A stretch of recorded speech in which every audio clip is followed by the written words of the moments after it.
হ্যাঁ, ঘটনা তো দেখলাম যে এটা একটা ব্রুটাল একটা ঘটনা ঘটে গেছে। আমরা চেষ্টা করতেছি, আপনারা জানেন যে ইতিমধ্যে আমরা দুইজনকে জিজ্ঞাসাবাদের জন্য নিয়ে এসেছি। লাইভে ছিল, হ্যাঁ, বাকি ছিল লাইভে ছিল। উদ্ঘাটনের জন্য আমাদের 3টা টিম অলরেডি মাঠে আছে। আমাদের ডিবি টিম আছে, থানা পুলিশের টিম আছে, 3টা টিম মাঠে কাজ করতেছে। আচ্ছা, প্রত্যেকটা লাশের উপরে একটি অভিযোগের কপি ছিল, যেটি গোপালগঞ্জ ভারপ্রাপ্ত কর্মকর্তা বরাবর। সেটির বিষয়ে কতটুকু নিশ্চিত? এটা আমরা আমলে নিয়েছি, এগুলো তদন্ত করে দিতেছি।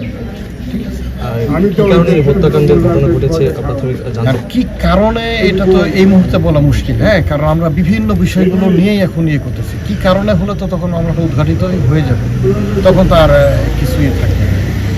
আমরা শুনেছি যে দুজনকে জিজ্ঞাসাবাদের জন্য হ্যাঁ হ্যাঁ, সেটা তো আমি বললাম অলরেডি, আপনাকে বলেছি আমি যে দুইজনকে আমরা জিজ্ঞাসাবাদের জন্য আমরা নিয়ে এসেছি, সেটা তো অলরেডি বলে দিচ্ছি। পরিবারের পক্ষ থেকে মামলার প্রস্তুতি নেওয়া হচ্ছে কিনা? হ্যাঁ, অবশ্যই।